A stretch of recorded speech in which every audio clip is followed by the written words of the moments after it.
What role should religion play in a free society? Oh, about the same as the Easter Bunny?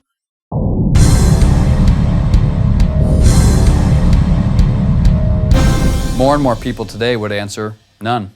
Good. That would not have been the answer of the founders of the United States. Who cares? Most of them thought disease was caused by an imbalance of humors. The men who fought the American Revolution and wrote the country's Constitution. To them, the issue of religion and freedom were inextricably linked.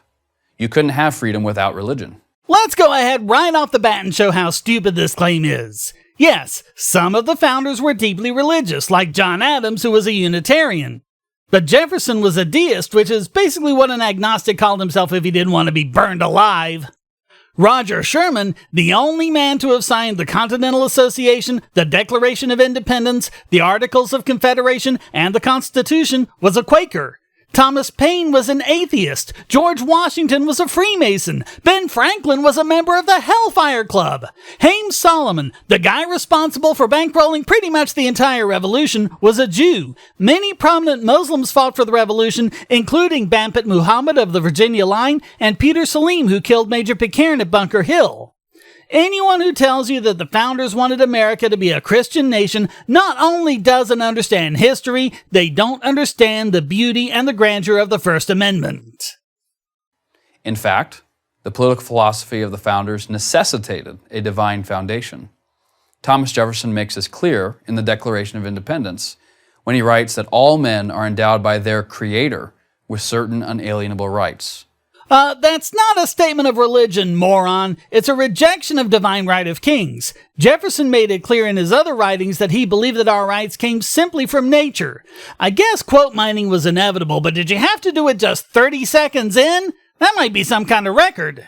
Also, you're missing out a couple of ellipses there, pal. Here are some of Jefferson's direct comments about religion. I never submitted the whole system of my opinions to the creed of any party of men whatever in religion, in philosophy, in politics, or in anything else where I was capable of thinking for myself. Such an addiction is the last degradation of a free and moral agent. If I could not go to heaven but with a party, I would not go there at all. Religion is a subject on which I have ever been most scrupulously reserved. I have considered it as a matter between every man and his Maker in which no other, and far less the public, had a right to intermeddle. As for what other people like you might try to attribute to him, he said, "Say nothing of my religion. It is known to my God and myself alone." You want something more direct? Okay.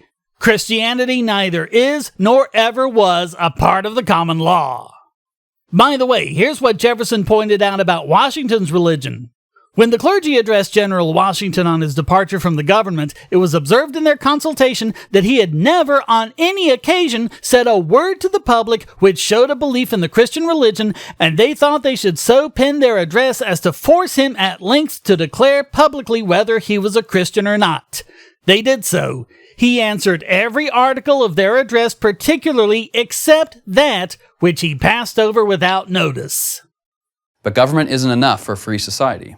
A moral people is also required. That is, a people moral enough to police itself. Virtue or morality, George Washington observed, is a necessary spring of popular government. Thus saith the Freemason. They all accepted the rule of life expressed by Benjamin Franklin. Nothing brings more pain than too much pleasure. Nothing more bondage than too much liberty. From a member of the Hellfire Club. Are you thinking these phrases just might be slightly out of context? And where was this restraint going to come from? Their answer was religion, which for them, because of when and where they lived, was some variety of Christianity. Yeah, no it wasn't. I've already covered that. So far, your quotes don't speak to Christianity in itself, and you're twisting words like virtue, which is used more in the sense of the great Stoic philosophers, in being able to live well and shape your life through knowledge, wisdom, and courage. It had more to do with Marcus Aurelius than Augustine of Hippo. Again, you can quote some individual Christian founders like you do Samuel Adams, but then I can turn around and quote others being very skeptical of religion. Jefferson, yes, the very same Thomas Jefferson who is so often portrayed as anti-religious, confirmed this sentiment in his notes on the state of Virginia, when he asked, "Can the liberties of a nation be thought secure when we have removed their only firm basis, a conviction in the minds of the people that these liberties are the gift of God? and that they are not to be violated but with his wrath? You know, with the copious amounts of writings that Jefferson left behind, you'd think that somewhere among them you'd be able to find a much clearer endorsement of religion than that. What about what he said just a few sentences later? The Almighty has no attribute which can take side with us in such a contest. By the way, this particular part was talking about slavery. So Jefferson was making the same point he was earlier with the Declaration. We each get our rights directly from God, and hence no man can claim authority over another, which makes it kind of stupid that you're using that to try and defend religious authority. James Madison likewise affirmed the essential connection between religion and morality.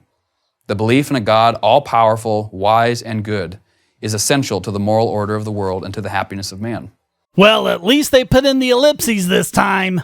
And in a letter to a reverend, no less. Here's something else Madison said.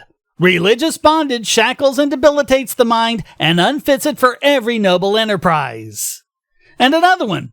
During almost 15 centuries has the legal establishment of Christianity been on trial. What have been its fruits? More or less, in all places, pride and indolence in the clergy, ignorance and servility in laity, in both superstition, bigotry, and persecution.